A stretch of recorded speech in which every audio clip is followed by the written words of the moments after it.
my experimenting and really taking things to an extreme, it was unhealthy. I had to really check my ego. These are mantras. These are dogma. These are things that I told everybody to do. I'm going to turn around and do something else. What will someone say? It makes you realize that none of that matters. It's a journey. Keep learning, keep moving forward, and stay hungry. Living long is not about living a long time with disease or with a health problem. Living long is about extending your health span, staying in a healthy state. When I'm 53, I need to start thinking about hanging on to as much muscle as possible, because 60 is going to be here before I know it, right? It's just kind of like 60. Your summers are numbered. Zane, my man, welcome to Austin. Harry, appreciate it. I love being here. You're a natural fit. Yeah. You fit right in. I think that you might do a family relocation potentially sometime in the future. Well, we got to get Mrs. Griggs on board. Second home. I know. She's just really getting set. She's really, I had to move her from California to there couple decades ago. But yeah, I love it down here. I love the community. I love the energy and the mindset that I have not found in Nashville. It doesn't exist in Nashville. The outdoor life here with the Colorado River going through the city and everybody's out. It's the warmth. I love the heat. So yeah, it's kind of like, wow. It's kind of weird once you get used to it, because then you go to other cities and you realize you're like, oh, like that. This doesn't really exist anywhere else. It doesn't. Yeah. It doesn't. No, I mean, there's like pockets like San Diego kind of used to be that way. 80s, 90s, I think was very much a strong health community. I don't know. I haven't been back since the 90s much. Miami used to be like the fitness capital back in the 90s for a while. I don't know how much the health community is there. I mean, it's there, but I don't know how connected it is. The connectivity here is insane. It's insane. I just saw the one online with Squatch Fitness, and that you guys had out here last weekend with the outdoor, the cold plunge and the mobile sauna and all these people showing up. And it's just like, there's this, and then you have the Sapien Center and you guys, and I think there's this hub of connectivity with that healthy community that I think is also glued by the outdoors, the Colorado River and everybody at the park and at Travis Lake and all that kind of stuff. I think there's a lot of glue. There's a lot of things that keep it sticky. Yeah. It's very attractive. Yeah. Yeah. What Harry and I always say is, if you want to be in finance, you need to be in New York. If you want to be in entertainment, you go to LA. And now if you want to be in the health and wellness space, Austin is really that hub. And I remember we had you on the podcast July of 2022, but we actually didn't get to meet you in person until KetoCon of last year, which was April of 2023. And I remember seeing you at KetoCon and the look that you had in your eyes. It was the look that Harry and I had when we first moved out here 2 years ago. And it's like, you almost can't believe that it's actually real until you experience it. And like you said, you're like, there really is this amazing city of like-minded people. It really is this tribe of people that have these similar nutritional beliefs and other type of beliefs that really resonate with me. So I saw that look and I was like, I know that look because we had that look 2 years ago. Looking for reasons to come back. I'm going to come back more often. I said that last year, but I'm looking for reasons to come back every time there's something here. Yeah, I love it. And we were talking about, because Harry and I met in Costa Rica, as we've talked about before, 2 years ago, like to the month. And it was that feeling of community where you have the foundation of understanding and focus, and that this is how you want to live your life. Even though we're all a little different, there's a baseline of that conversation where you're not having to explain why you eat this way, why you live this way, or why you wear Oura Ring, or why you care about when you go to bed or when you eat, and why you're wearing funny glasses at night. To block out blue light, and everybody just was there, and it was like, well, what do you do for this? What do you do for sleep? And the old guys, especially the guys, anyone over 40 is like, dude, what are you doing for your sleep, man? How do you? And because it's just, there's certain things that become issues as you age, but it's you're still you have a playing field that's very different than. I feel this way. I'm sure many of the people coming in there, you feel a little weird where you live. Unless you're in Austin, right? And there, of course, who hasn't seen the bumper sticker, "Keep Austin Weird," right? Yeah. But the thing, I love it. If it's weird, and guess who's the weirdo? Because that's what I feel when I'm in Nashville, or even talking, if we go back home to California on occasion, I just feel a little odd, not in a bad way. Like I don't feel like there's something wrong with me. I just don't feel connected to anyone else who thinks the same way or you don't know how to have these conversations. I feel like I'm explaining my weirdness all the time. Why do you do that? Why do you do that? And when you can come in with people, a group of people especially, and not have to explain your weirdness, the elevation of the conversation is quick. Yeah. Right?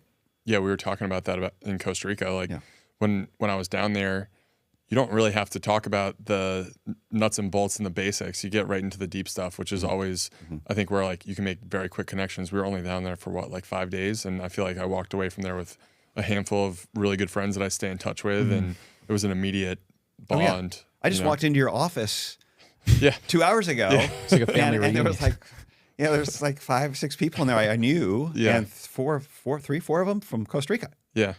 From Paul Saladino's retreat, and either from 1 year or 2 year, from one of the 2 years. And it's like, that's really, I know another one who's flying up for the eclipse here. Really? And so, who lives in San Jose down there. But no, it was a tremendous eye-opening connection, a place to make connections. I have relationships with people I'm still talking to and can't wait to meet up with, or if they come through Nashville, we'll meet up.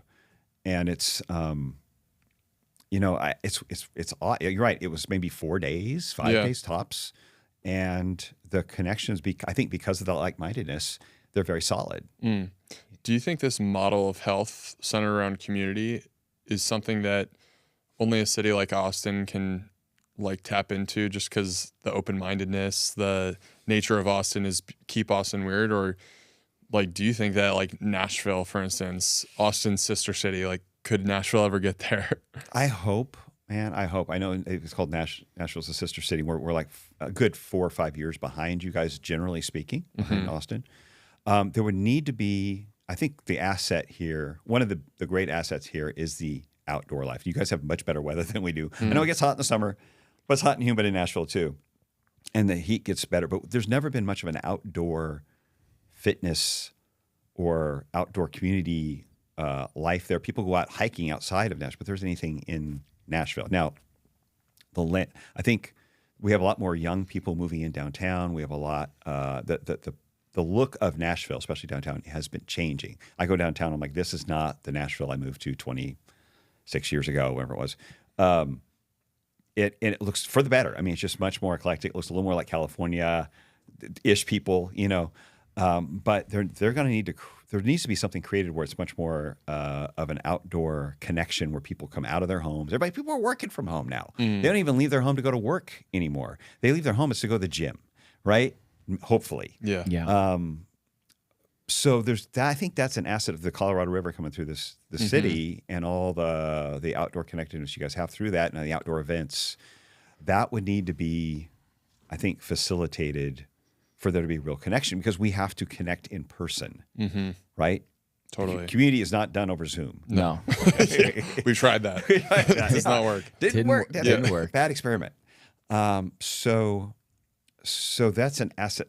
That's something that I think would have to change. Like, that's why I used to benefit Miami and San Diego. Those had great, health communities, and I'm sure still do, because of that outdoor kind of that drive the weather, and there's something that drives everybody outdoors to connect in person. I'm not sure what you do in Nashville to connect. I mean, the only thing, it's up and down Broadway, and it's not good. It starts to smell like New Orleans really quick. Yeah, it does. And you can literally go out to a bar any time of day. Like, I remember going there for a work trip 3 years ago, and it was a Monday night, and it literally, the downtown strip looked like it was Friday night anywhere else. It's packed. But I think, to your point, it's like Austin definitely has advantages with the outdoor, the weather. But I think a lot about these community centers that have been built. Like, where we're recording, Squatch is a great example of that, of like, the owner, Jason, was in the bar business, had a great weight loss journey, realized like, hey, alcohol is not ultimately what I want to do. I want to create a community center for fitness. And he's built out this like emporium at Squatch. So it's definitely possible in Nashville. I think it just takes like 1 or 2 trailblazers to start to build those gyms or community centers, because we know a lot of people that are very interested in this space that live in Nashville. We just need to figure out, someone has to just build that like connection point where everyone can kind of gather at. Well, I agree. That'd be fantastic. That would be the way to do it. Have a place like this. I mean, the Sapien Center is another great example of it. It's small, social, co-working space. Definitely part of the hub here. I think it's a fantastic idea, and Brian's doing a great job, and I think in a serving in a way, like out of a passion, And Squatch I mean, over and over, I see on Instagram, I'm like, man, I'd love to be there right now. Yeah. Because it's just so fun. It's so great. Yeah. It makes you want to get out and connect with people. So this concept would be amazing in Nashville for sure. And would be probably could be a magnet or kind of like the beacon to call those people to it, you know, from downtown, you know, somewhere between downtown and the counties in the south, where there's a little more of the I think there's more of a health consciousness there. Yeah. But the community aspect would have to be kind of at the center of it. It's not just come in, don't talk to anybody, do your thing, leave. I mean, that is glue. Yeah. And I think you're right. I mean, that'd be that would be awesome. I mean, I definitely want to be a part of that if that was coming that way. I'd want to be involved. I think about some of these fitness classes that have popped up and really turned into almost cults in some of these major cities, and they kind of have like the DNA or like certain aspects of it done correctly, like Barry's Boot Camp, Orange Theory, these places where people are coming in a way to connect with people. You know, they'll do the group classes with their friends, but what we're talking about is like 2 to 3 layers deeper, where there's like a co-working component to it, Yes. or like, you know, you're kind of outdoors and you're able to like hang out a bit afterwards and socialize. Like there's such a different nature to these places in Austin that make it so much more than just like, hey, let's go to a workout class, sweat, not talk to each other, and then afterwards, you know, we'll say what's up and get out of there. Yeah, the closest I think that's come to that. Well, and one of the first that really nailed home the need for community was CrossFit. That's what made CrossFit grow. Totally. Was the community aspect. It wasn't because you go and you feel like you've just been beat up afterwards, and you know what I mean? Yeah. Or you want to watch the CrossFit games and then go to the gym. It was the community aspect and everybody cheering each other on, and really it was healthy competition in that if the last guy, he had everyone else cheering for him. You know, the last guy to finish still had everybody cheering for him. Come on, you can do it. It's very much that community, and I think it's that should shown us right then what's sticky about that was the community. And so what he's doing here is brilliant. I mean, like you said, the outdoor stuff on the weekend, the different. He's going over and above just trying to sell membership, get people to come in, get on the machines, do this, and leave, which is the kind of the makeup or the almost the business plan of many gyms is sell as many memberships as you can to people who probably won't show up and get people in and out on and off the machines as quick as you can and run a tight margin. Yep. Whereas he's pouring into the community aspect of it because he has a passion for that, for all of it, right? And he's connecting people. And I mean, it's not your standard business plan you're going to present at the bank. This is a passion, right? It's an act of passion, like you said. He got out of his business and he came here and wanted to build something that meant something to him, and that's what it would take. That's what it would take any city. Yeah, I always think about the Field of Dreams quote, if you build it, they will come. And, you know, we're talking about like fitness, health, and wellness. And then Austin is also this hub for the Bitcoin community. Yeah. The Bitcoin Commons kind of being like the flagship embodiment of that. They've got this beautiful like kind of office and events center downtown. And so we're really good friends with Will Cole, who's one of like the original guys that like really spearheaded the Bitcoin Commons. And he would tell Harry and I these stories of like when he was in New York and then when he moved to Austin. Before it was the Bitcoin Commons, they would just do these monthly Bitcoin meetups, like literally at bars, or if someone had an office that had like space available, they just started, and they realized really quickly that all these people were just kind of like craving like-minded people like you were talking about, because if you have these shared values, you can know someone really quickly, but they immediately feel like a really close friend because you have so many of the same principles. And they went from like meetup to meetup to meetup, more frequent, and then they put this momentum behind it and ended up spinning up the Bitcoin Commons. So it makes me think, you know, is it as simple to say like maybe in Nashville we just try and do like some monthly meetups or something like that and see what that stems into? Yes, that would be amazing to be around that. I think a broader set of values. I think the way you said that, it's not just because I eat a certain diet, right? Because those kind of meetups happen where you have a meetup, you know, it's like a carnivore meetup or an animal-based or a keto and it needs to be so far beyond the diet wars that it's much more where those things don't even matter. A community around lifestyle of where community is the fourth pillar of diet, exercise, sleep. Community is like part of that, and maybe at the center, where all aspects of your lifestyle are nurtured. Yeah. With those values, like you said, you know, and we are pack creatures. As much as we want to think of ourselves as being independent, and we want to be sovereign from our government, we want to be sovereign to make our own choices. But we do better when we're connected. We all live better, and we all make better choices when we're connected.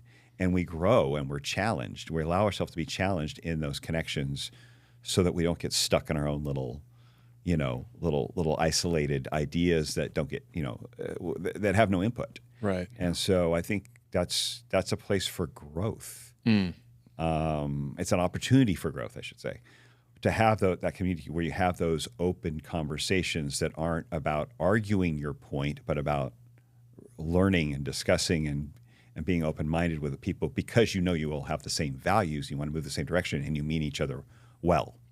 Definitely. It's not about debates. Let's have two people debate. They're both arguing. Neither's going to agree. What's the common? What are we doing? Might as well have a football game. Yeah. Right. There's like this white-knuckled counter argument that the other side has the perfect pushback to the other person's canned response, and there's going to continue to be this chasm there. Create a divide. Yeah. Yeah. And that's why we create these little cult followings with ideologies instead of real conversations.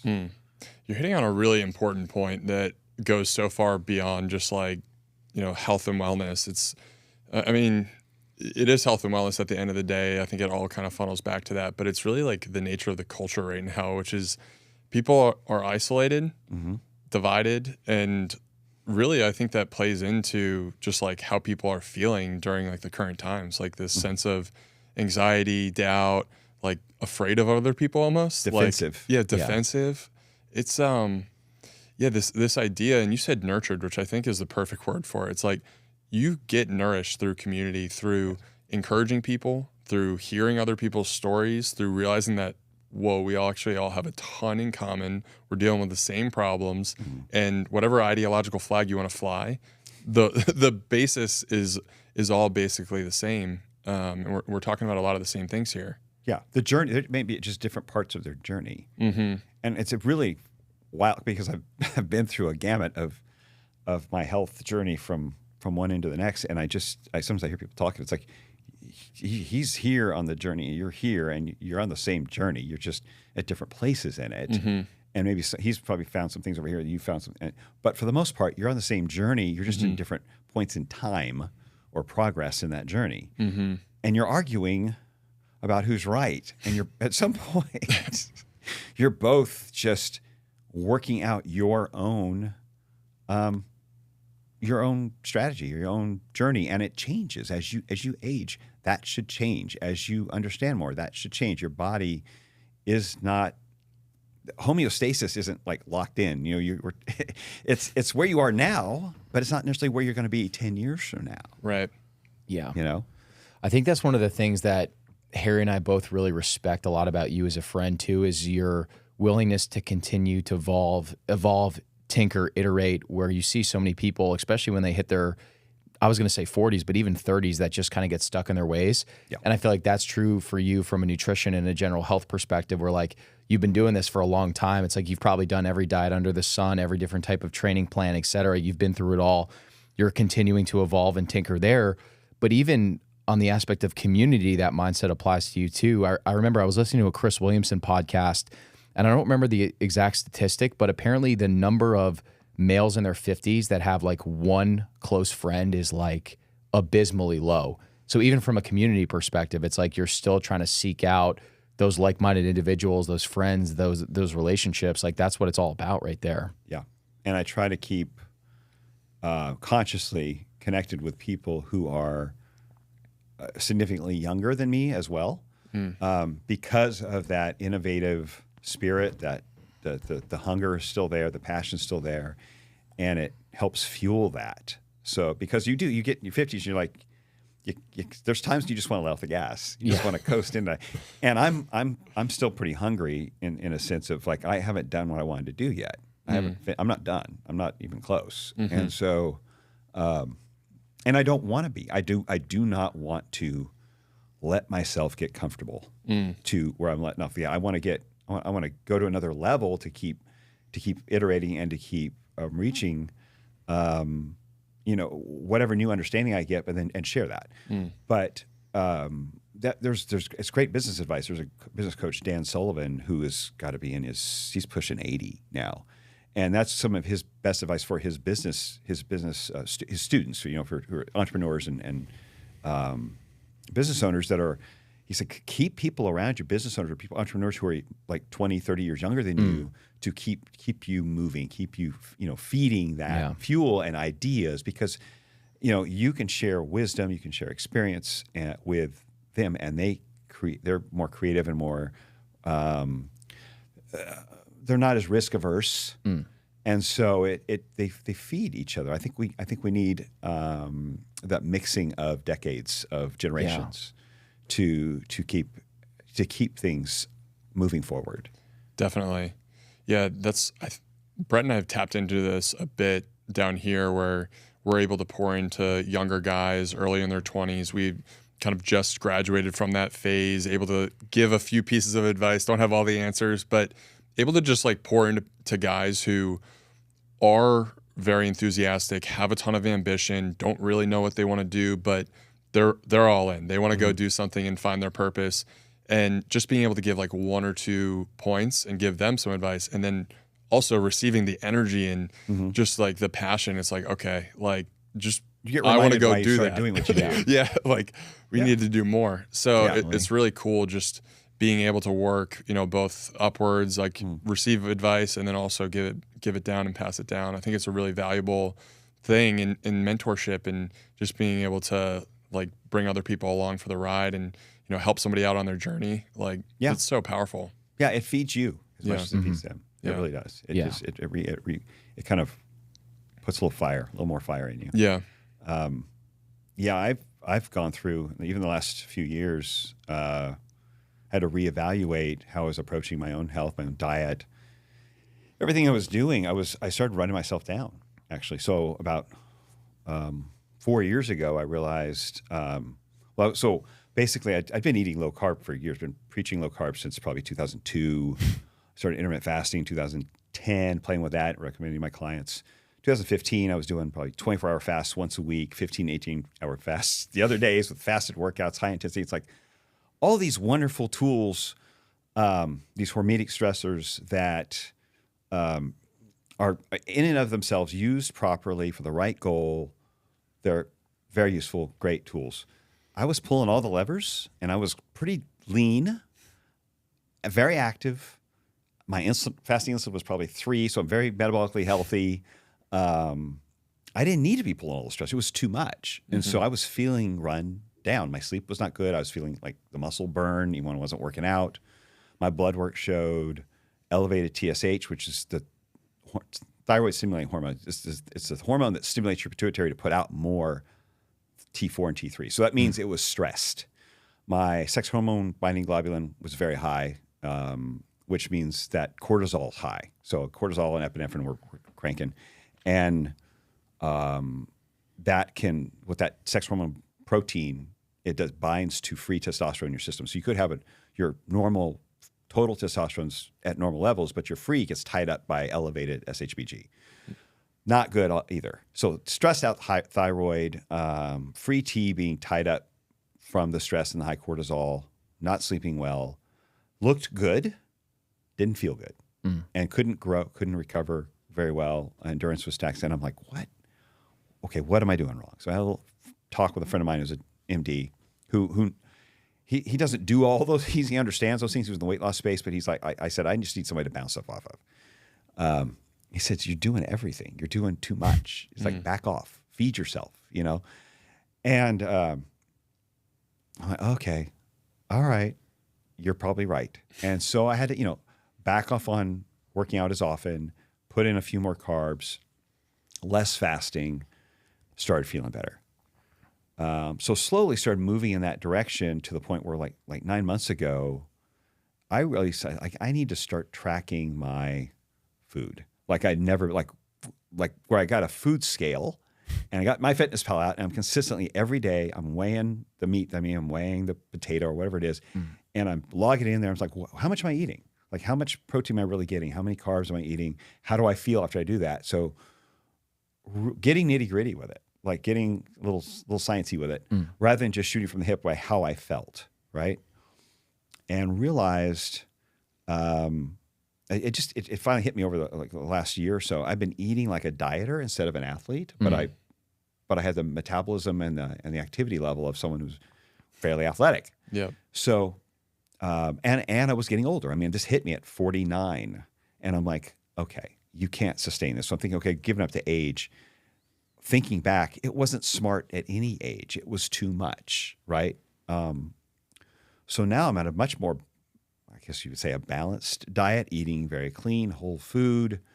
My carbs are like potatoes, fruit, sweet potatoes, occasionally a little rice, especially when someone tells me go get it at KG Barbecue. Cashew pomegranate rice from KT. Change your life. Oh my gosh. Yeah, it's life-changing. And the lamb, it's amazing.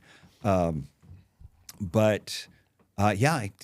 anywhere from 250. I mean, before I was maybe floating, even after I corrected it the last couple of years, floating around, 150, 200 grams of carbs a day. And I'm like, I'm doing all right.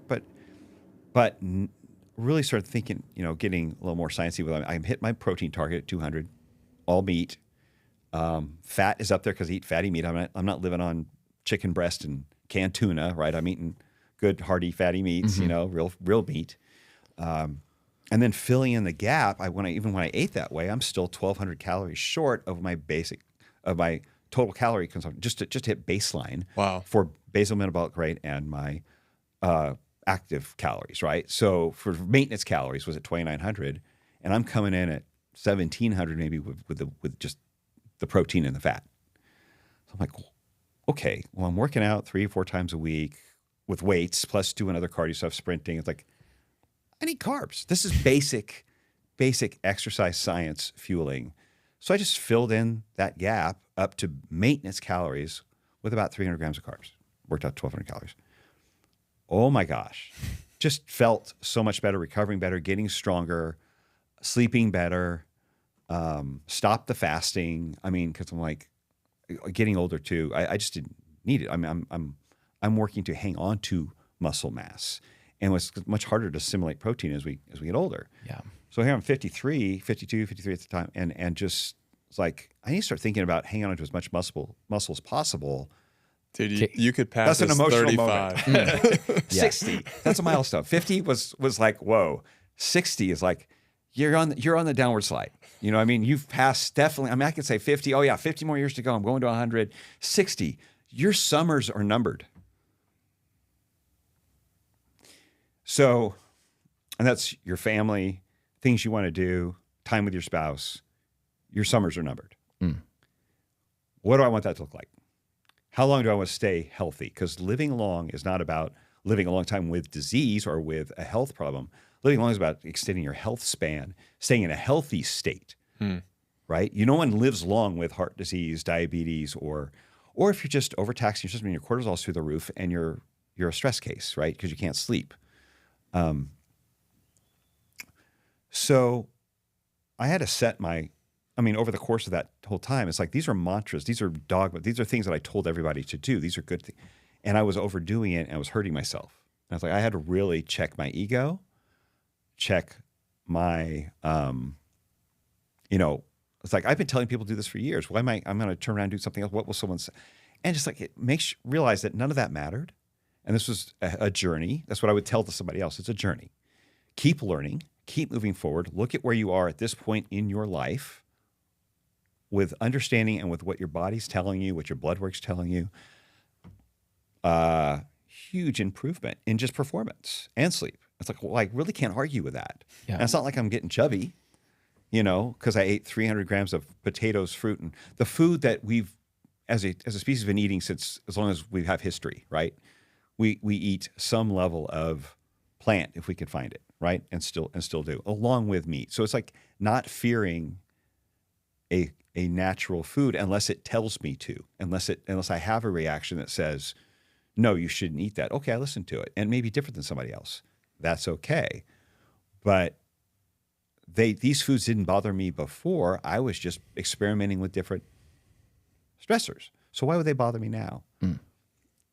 And it's like I was leaving, so to speak, muscle on the table, so to speak. I was leaving health on the table. I was leaving, in my experimenting and really taking things to an extreme, it was unhealthy. Mm-hmm.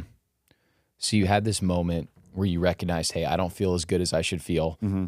You went under the hood, you got the blood work done, you made the changes, you felt great from a nutritional perspective. What you're talking about, it reminds me a lot of Jason Karp's story, the founder of Hugh Chocolate. I don't know if you've ever heard him speak before, but prior to building Hugh Chocolate, he was actually in the hedge fund space. And so in his 20s, he was in New York City, went to Penn, like overachiever on steroids would be the perfect way to describe him. So he was like the youngest partner in his hedge fund's history.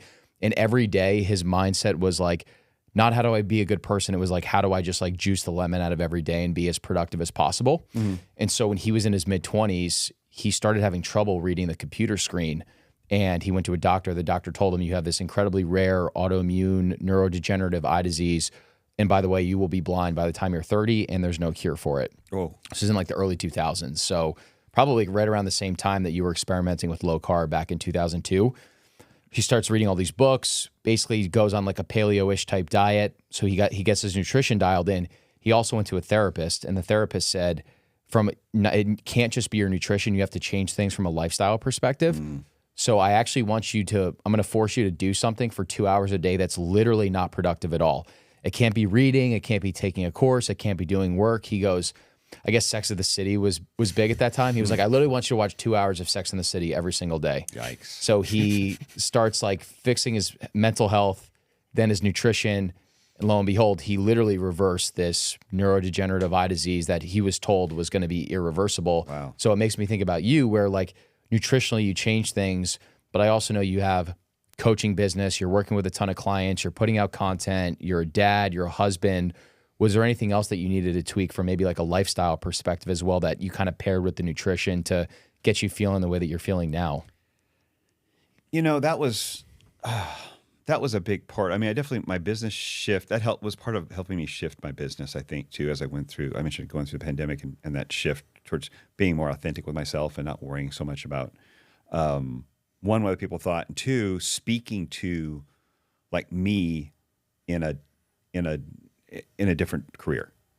So that the person with the same interests or same desire to be healthy as we age, to be able to keep killing it, you know? And that's who my clients are, more so now than ever before, but because they're driven by what they want to achieve, whether it's a passion or a business or whatever it is, they want to stay in the game. And so they keep kicking it at a high level, as they age. There's no reason they certainly don't want to, because they can look around and see guys falling left and right. It's like how many meds, procedures, overweight. That's much more common than not now with guys over 50. And, that's always been my passion. I mean, I was looking at longevity, like how do I improve my longevity in my 20s? Don't ask me why. I just wanted to avoid disease.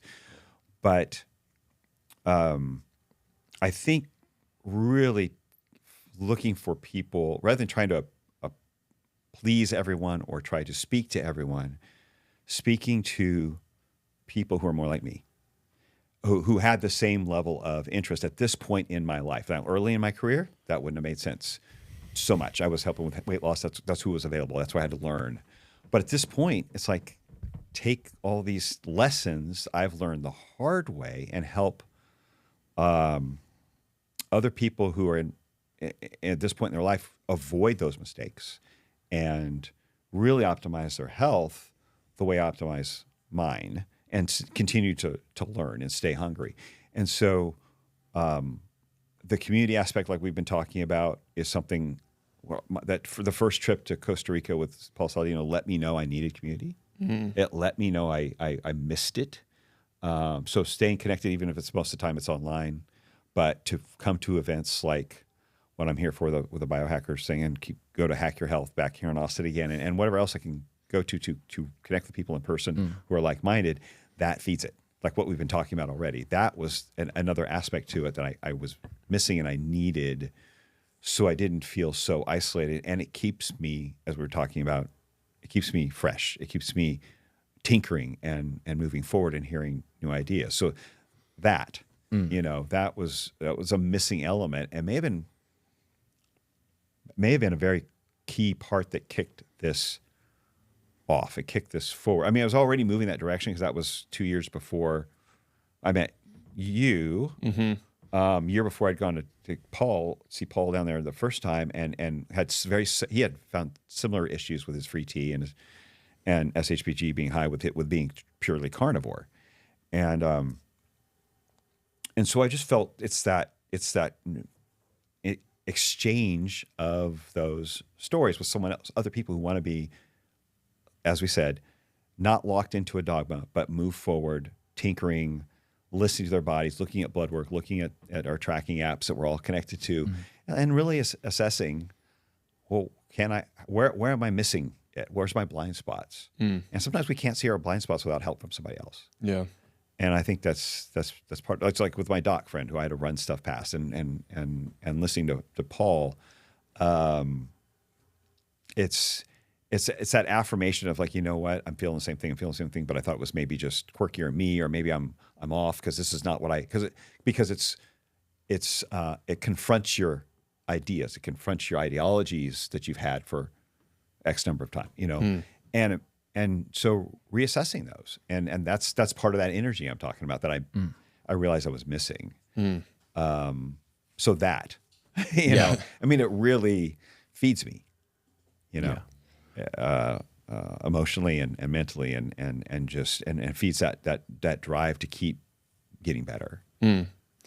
Yeah, I was thinking about just like the level of awareness that it took to kind of pull yourself out of this like situation that you were kind of in, where you're helping other people, coaching them, giving them advice, but also feeling a certain way and then actually acting on that. Do you have any like steps that you would recommend to other people just to kind of do an audit and check in? Because I know a lot of people who are have always kind of been at cruising altitude with their health, and it's usually a pretty low level cruising altitude.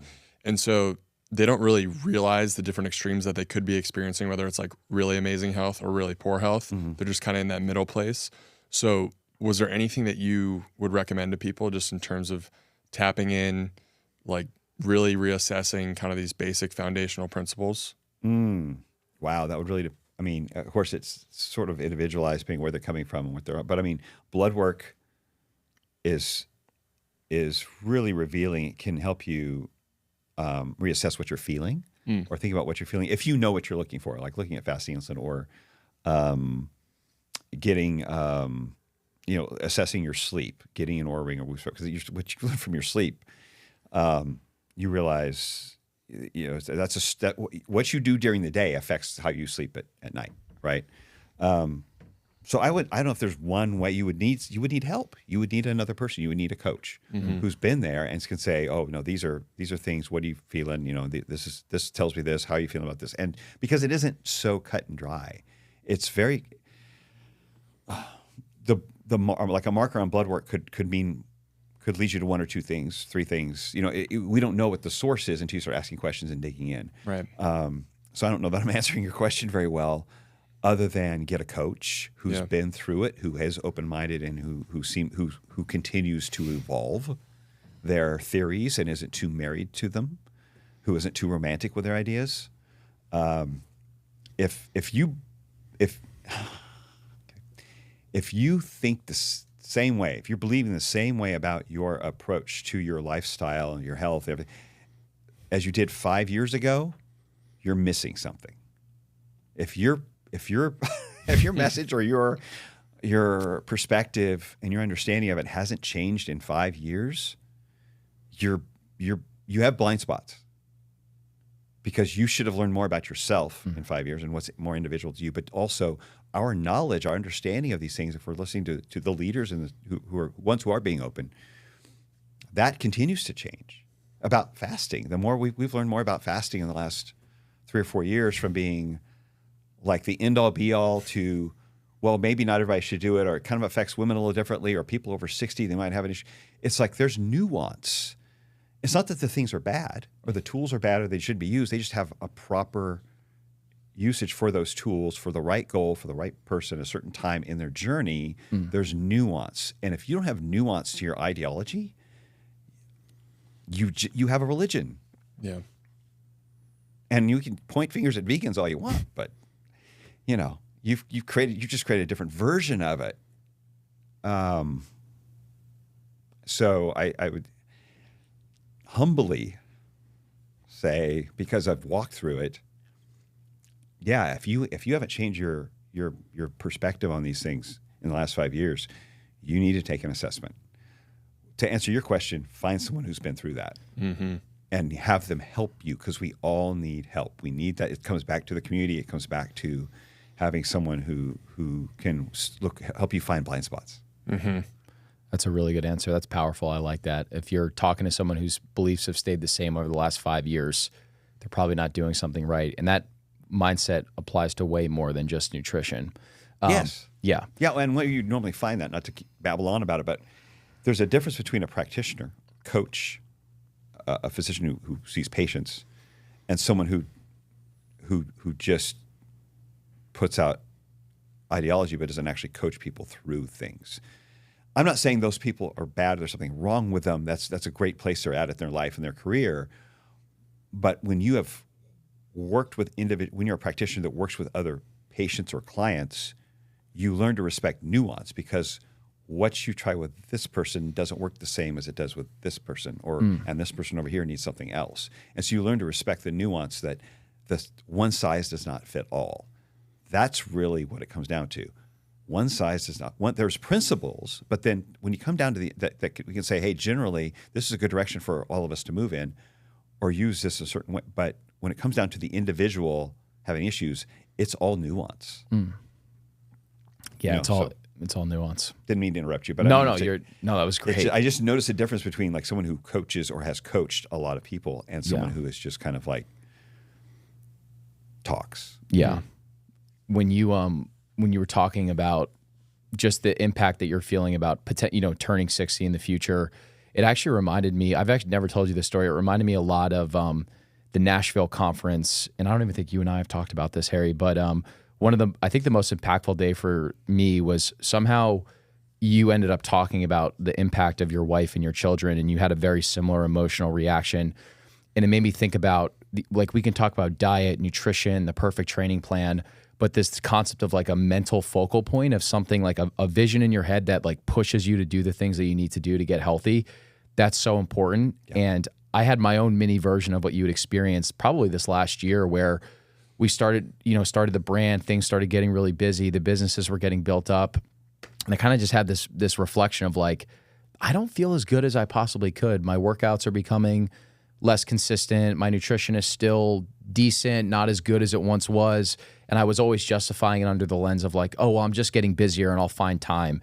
And I remember I randomly was just lifting at the gym like 2 weeks ago. And this might sound crazy, but I just had this vision of like my future family that doesn't exist yet. And like, how do I want to show up as like a husband and a dad for that future version of my family?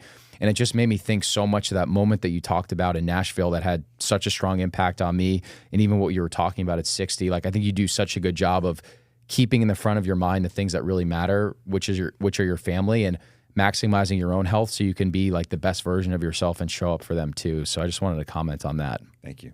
Yeah, they've always been a big motivation for me. And my wife, I'm fortunate who challenges me, and yet has stuck by me through a lot of ups and downs, career-wise, right? Where figuring things out, not sure what I'm going to, how do I want to take this? How do I want to scale this? Or how do I want to take this to another level? But yeah, they're definitely part of my motivation. I want to set an example for them to follow, to say this is possible, And I don't mean career. I mean with their health, because that's a huge part. Whatever they do with their careers, they're going to have to manage their health in some way and raise children the same way. And so that's part of a big part of how I feel like I lead or can pass something I can pass on to them that I've practiced. I haven't just talked about it. I've actually practiced as being the weird dad, but who doesn't look like their friends' dads or isn't in the same condition as their friends' dads, and which they tell me. I mean, this is the feedback I get, and I didn't realize it until they were teenagers. I didn't really even think about it until they were teenagers, and then I started hearing this stuff. But it's like that's part of my legacy to them. Is an example of, because it's my strength. It's you can't necessarily write a check with it, but you can. It's leading that example for them to see how it can be done, even if they don't always do it in their teens and their 20s to that level. I didn't either. I was searching, but it's just they know what it takes. They've seen it practiced, and so when they get to that point, I actually have one. Our oldest daughter's 27. She's out in LA. She's managing a restaurant. And she's reached out to me one time. She told our youngest son, so he was pushing back about some kind of over the phone, like food or having to eat something. She says, listen to our parents. They know what they're talking about. Trust me. And she's reached out to me about stuff with going to the gym and fitness, finally getting interested in her health as she's getting closer to 30. And I'm like, it's just like, it tells me that, even though she pushed back through most of her early adolescent, it was like now she knows what's who the source, right? She's seen the example, and when it's her time on her journey, on her place in the journey, when it becomes important to her, she has a resource. She has the knowledge of it. She's seen it happen, and she can reach out to me. Well, that's rewarding for me. That's priceless. Literally. So, yeah, it's one of those things where, and Harry and I have a lot of conversations about this, and we're experiencing this now, especially as like Harry's 30, I'm about to turn 30. I think there's something around like your mid to late 20s when you're out in the real world and you're really thinking for yourself. I think you're probably emotionally mature enough to reflect and be like, oh, mom and dad were actually right about a lot of things. But like you don't feel the appreciation from your kids until they're that age when they can think for themselves. Right. And so for you to feel that from your daughter, I'm sure that's amazing. And I'm sure it'll be the same thing for your other children too. And to your point, what you're giving them is so much more valuable than a check. I would argue far more valuable. Right? Yeah. I mean, it's thank you. Yeah. I just didn't think I'd hear it so soon. Yeah. But it was great. I'm like, oh my gosh, I didn't think we'd hear that from her for another, So one time she thanked us for being hard on her. It was like when she says, none of my friends know how to like get a job or balance it, keep money in their bank account or balance, keep track of that stuff or pay bills. And, so thank you for being hard on me. We almost fell over. And she was like maybe 25 at that point. And it was like, oh, wow, okay, we didn't screw them up completely. We did something right. It was nice to hear that, because you as a parent, you really wonder. It's like, could we have done better with this? Yes, probably. But did we do terrible? I don't know. Did we totally screw them up? Are they going to have to need therapy for 10 years because of some way we were doing things? And so to get that feedback, and her in her mid to late 20s was like, oh, okay. Okay, one. Check. Yeah. Next. Yeah. Because we've got 4, and it's like they're all different. They're all different. And they all have different strengths and weaknesses and tendencies. And so you're literally shifting to parent them, hopefully properly, you hope, for them. Mm-hmm. Not one size fits all. There's nuance to each child. Yeah. Yeah. Right. And that's so long way around. They're a huge motivation point for me, and I always have a hard time when I talk about them not like managing the emotion, because it's just in there. It's just like a trigger. Yeah. Well, it speaks to how bright your North Star is, and it's probably helped you lead by example in those days where it's challenging to get up and do the things that you do. But a framework that I've always used for myself is finding people like the Zane Griggs of the world or the Mark Sissons of the world, people who have excelled into their health later in life, and use those as the examples to follow. Because, you know, you look around, you go to a doctor, yeah, they might be able to read your blood panel, but then, you know, you see they've got a gut and, you know, they're not really managing themselves in the context of their own life. Like they're not applying the principles necessarily to the same degree like someone like you are.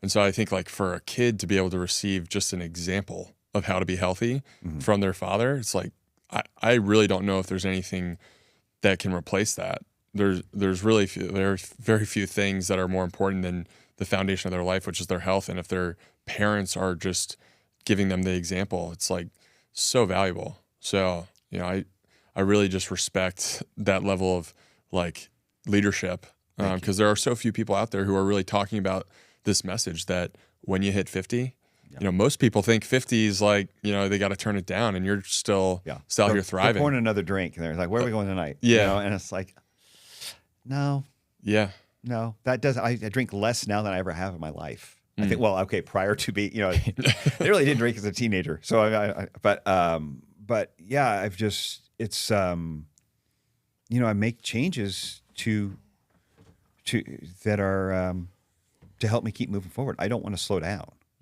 I really don't. I have no desire to slow down. I have no desire to just, like I said before, let off the gas. It's not about. It's about impact. I want to have impact. Yeah. And in something that I'm passionate about, and because that's going to keep me getting up in the morning. I think retirement is often a death sentence for most men. We need something to drive us. We need something to, even unless they're retiring and they're opening their own, business that's part-time, they have a passion they want to pour into, some sort of movement they want to pour into, great. If you're just gardening and, flipping channels, sitting in the recliner, I'm sorry, that's a slow death. Yeah. And because when the mind goes on vacation, the body follows shortly after. And so I don't want to think about in terms of retirement. I might evolve and reassess and kind of manage. I talk with my hands a bit, and kind of restructure so that it fits the pace I want to have, but having impact, continuing to have impact, continuing to change lives if possible, but pursuing that is what will keep, pursuing any kind of pursuit like that is going to keep a man getting up in the morning with purpose. We have to have purpose, and keep us have a reason to stay healthy, have a reason to be active and be thinking and being creative and problem solving. That will keep you alive, or at least going until it's your time. Yes, in my opinion, and, barring some other sort of unforeseen disease, but it's like that's going to keep you from slipping into a lethargic, passive, like letting age win. Totally. It's a battle. I think about how much the game of life is just about momentum. Yes. Like if you can capture this momentum that is your health and just get that ball moving in the right direction, how many other aspects of your life just magically start to improve because you've got this momentum behind the most important thing. And, I think about when I look at, even about like with my own father and my own dad, it's like, he's in his mid 60s, and like, as you get older, you start to just like accept slowing down. And I think that, if you can find those ways to keep the momentum going, like you really can surge in those later years. Yeah. And Look, Mark Sisson just started a shoe company with his son. Yeah. He's 70. His son, that's awesome. How cool is that? That's amazing. That's part of his thing. I mean, he's chill. He's living in Miami, nice condo. Real nice paddleboarding real every nice day. condo. Yeah, really. Yeah. Paddleboard. They redid the gym for him in that building. I mean, he's living a life as he should. At 70, he's still out there. He's active. He's golden brown. Looks like Tarzan, retired. And but he built his business, and he'll tell you, he'll say this. I really didn't get going until I was 50 in his career and what he wanted to do. He'll tell you all the running he did, all those races probably had a negative impact on his heart, right? So he had his groove with his books, with everything. The blog, that was one of the first big blogs, Mark's Daily Apple, that I remember reading early on. And it was like, man, he was in his 50s when he started that 20 years ago. Yeah. He just turned 70, had sold his company. Nice payoff on that one as well. Very nice payoff. Like most people would be like, walk away money. I mean, I got a boat, I got a condo. What else do I need? Yeah. He's kicking off a business with his son. He's creating legacy and creating something for his son to run with. I can't think of a better way to do it. Yeah. Well, it's like the feeling of being on vacation. It's amazing when you get there, and then, you know, if it's just a beach vacation, you're kind of like, by the end of it, I'm always like, this was amazing. I'm ready to kind of like get back and get my hands dirty again. Yeah. So imagine the ability to do that for the last 20 years of your life. It's like, well, eventually the beaches, the apartment, all that stuff is going to get old. You're like, to your point, it's like, we need that purpose, like that vim that kind of fuels you. Yeah. Yeah, for sure. Yeah. You need to have that, or it is a slow death. Are you someone who can relax on vacation, or do you? It depends. I really like to be somewhat active. I mean, if there's a beach day, great. I'm usually a little anxious. I get bored. Eventually I get bored. I want a purpose. I mean, if we go Mexico, we go somewhere, are there activities? There's physical things we can go see, do. There's an ocean, I'm getting in it. If I'm truly exhausted, then I'll lay still for a bit. But for the most part, I like an active vacation, right? And take my mind off of it. But my head is usually there's still tabs open. You know what I mean? And I don't know. I that's probably something I need to work on. Is like where I can really unplug and turn that off and focus on the people I'm there with through the entire thing. That's certainly a challenge for anyone who owns their own business or who has things that they're driving for and trying to do, and to suddenly like just shut that off and completely switch gears at a very different pace with your family, in a place where it's like, and you turn that off. And I mean, that's hard. I did get it actually. Went to Costa Rica. I was like, oh, I may not leave. Like, this is really tempting, but I knew I couldn't do what I wanted to do from there. But it was like, it just felt good in that community environment. And I've had certainly have those moments on vacation where I'm like, okay, I'm unplugged. I feel renewed.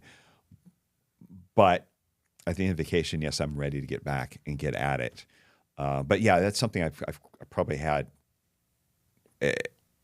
my whole life. It's like be able to, since I've had a family, once you reproduce, it's a different, you have a different perspective on life. Like you're like, oh, I can't stop now.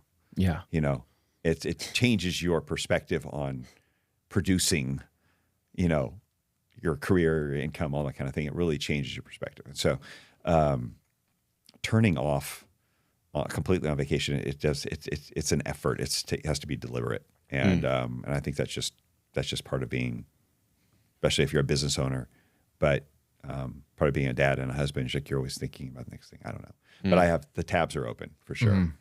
They're running in the background. Always. Yeah. You talked about this concept of just really wanting to have an impact. And I think you have such a cool perspective on that, because you were a trainer in the days where social media didn't exist. So you could have an amazing, right? Like an amazing impact on your clients, but how many, and you're changing people's lives, which makes you feel amazing. But I mean, how many people is that? You know, a couple hundred, maybe 1,000. Now you have this amazing impact of, you have all the same fitness, all this knowledge in your head. And now you're playing this game of infinite leverage where you're sharing that on Instagram and these social media platforms where literally every day, thousands of people can be viewing your content and spreading that message. So I think that's so cool where you've been able to see these two phases of it. And it's like, you know, we're talking about having impact and people are like, hey, Zane, like why not just chill more or slow down or just relax? It's like, dude, if your goal is to have impact, this is the best time ever to be doing this. I don't put myself around people who say, Zane, chill out. No, those aren't my people. Those aren't my people. Yeah. You're influenced by the 5 people you're closest to. My wife would never say that. She's a very ambitious. We both have always had a passion to be self-employed. That's what we do. My wife, she just went back to school, something she'd been thinking about doing for 5 years. She went back to school at 50 years old, went to nursing school, got a nursing degree so she could do what she wants to do. Wow. That was not easy. She was terrible. I knew her in college. She was a terrible student then. She was one of the top. Now at 50, driven, focused. She was getting A's and some B's all the way through nursing school, didn't fail a single class, one of the few in her cohort that didn't have to repeat a class. Out of 30 of them, there's maybe 3. And she came out of that, and now she's paying rent on a place. She's pretty much independent, like a year into this career after finishing nursing school. She's doing what she wants to do, but she's self-employed. And that's always been our passion and drive, and we encourage each other in that, bouncing stuff off of each other. And maybe finally doing some things together on social media soon.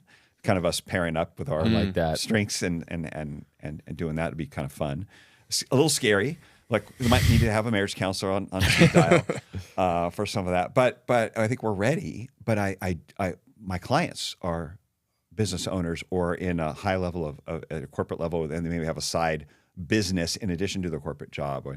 And I put myself around those people. I love being around those people because they're far more successful than I am at what they do. Doctors and agents and things like that. So that feeds me, and that's who I need to be around fairly regularly. Mm-hmm. I certainly don't need to be around somebody who say, "Why don't you just ease up, let your foot off the gas? You're 50 plus. What are you worried about this? Who are you really helping by doing all this social media stuff? What does this really do? What do you mean you're talking for free? You go to these events and you talk for free? Yeah.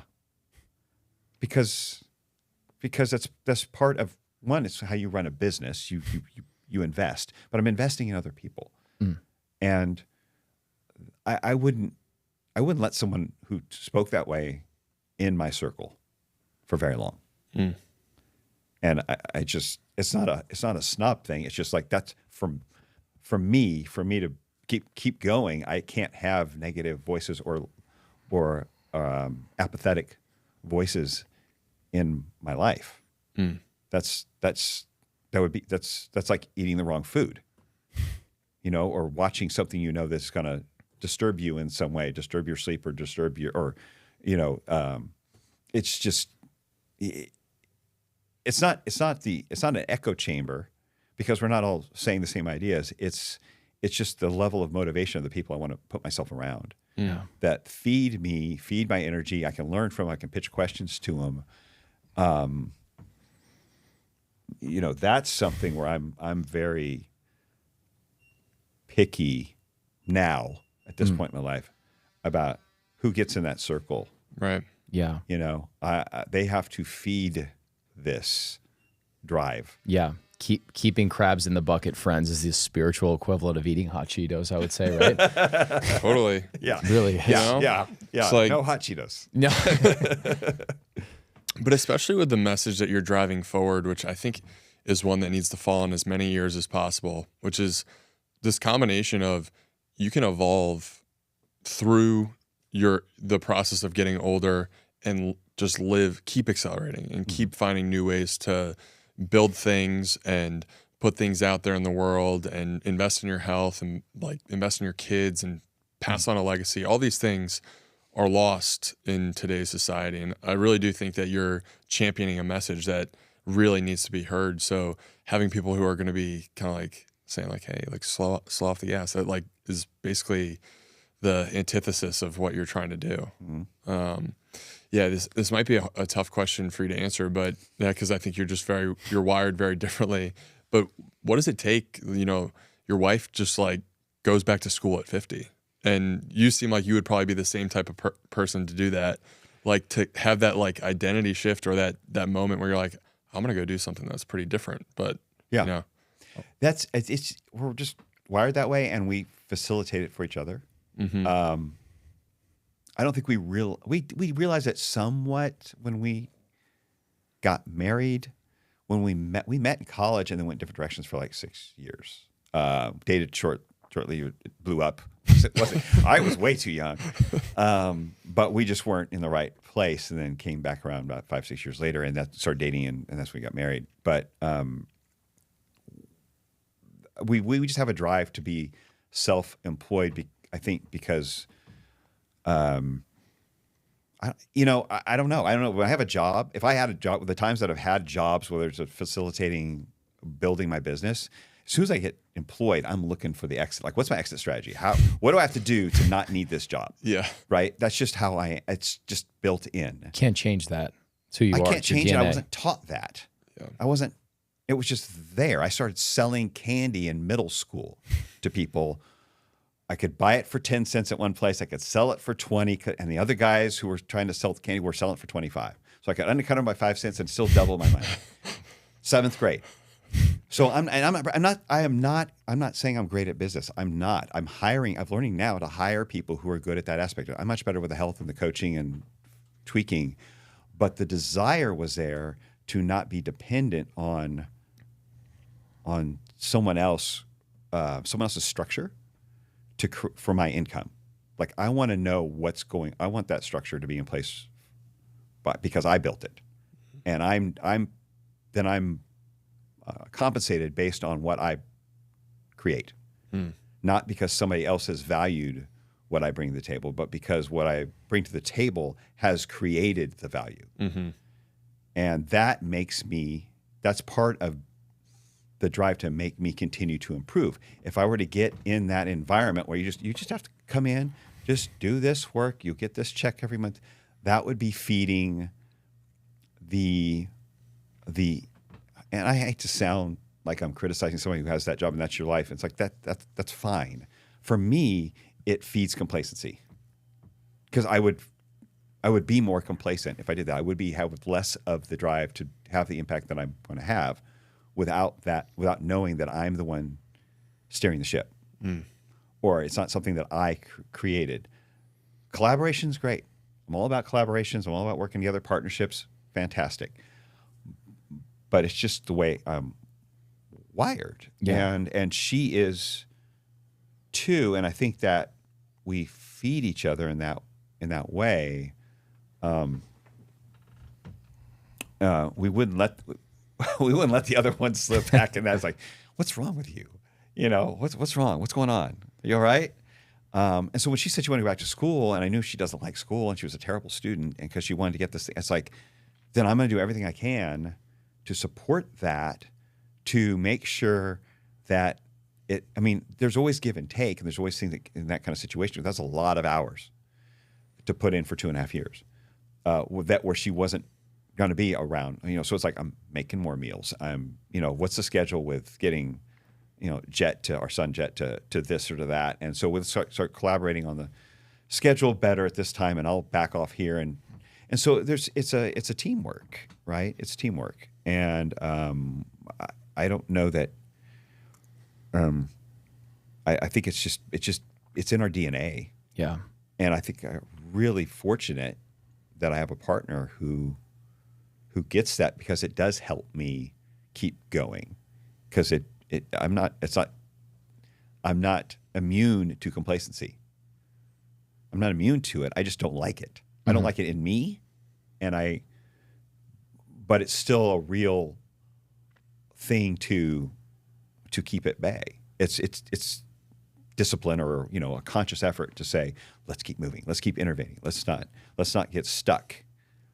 And because I've been stuck, it's not fun. And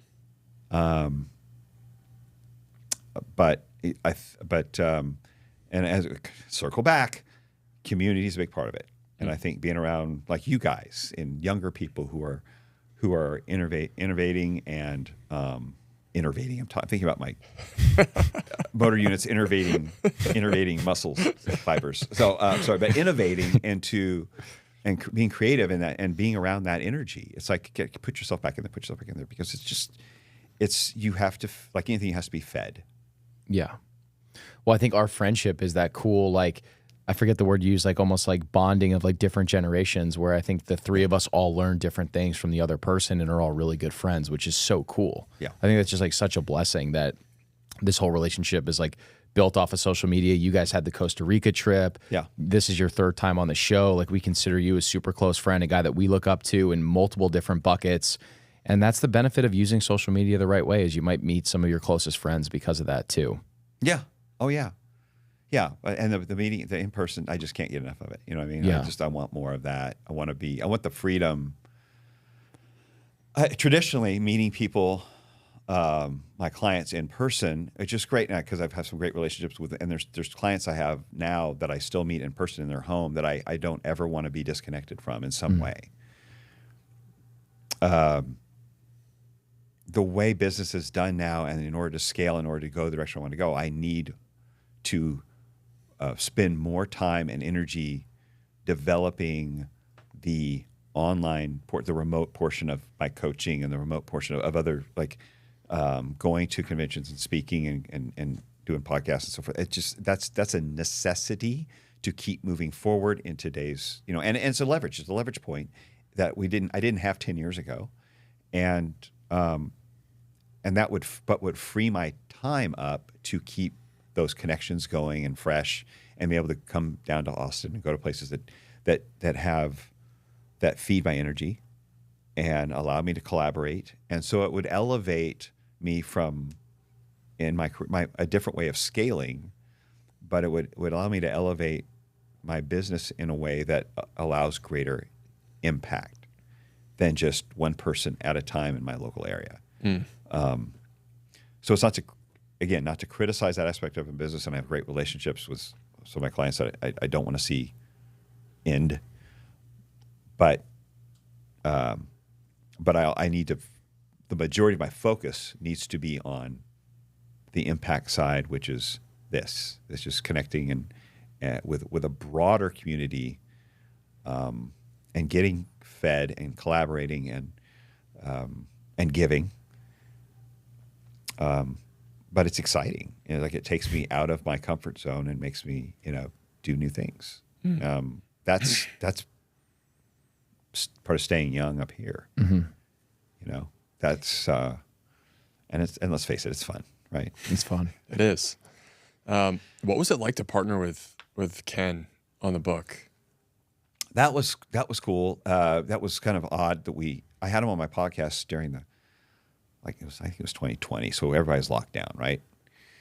And he probably wasn't doing as many speaking engagements, so he's like, "Sure, come on." And at the end, he's like, "Hey, what do you think about writing a book for guys over 50?" I'm like, "Sure, let me know. Let me know when you're ready." And we're not like, I think it's good that we're not the same on everything. We have different audiences. We have a lot of different philosophies or different approaches to diet and certain things. I mean, he doesn't, his idea, he tells everybody, okay, so I'm not putting words in his mouth. His workout is working around his farm. It's like the sheep and throwing brush around and bush hogging, and that's great, and it's working. He looks fantastic. When I saw him at KetoCon last year, I'm like, "Man, you look great. You look lean, you look solid."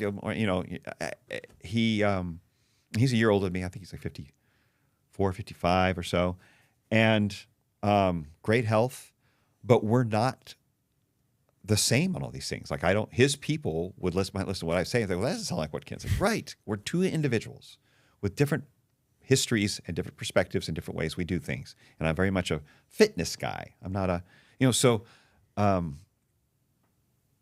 that's, some people would find that as an obstacle.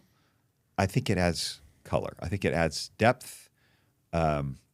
So we basically just kind of threw up on Google Docs, and then we're like basically dump everything on and then try to push it together. And that took a while. So it's like, how we blend this into something that sounds like a voice. We had to get help, but and then when it was ready, we did all of that connection and all of that writing remotely, even though he lives an hour and a half from me.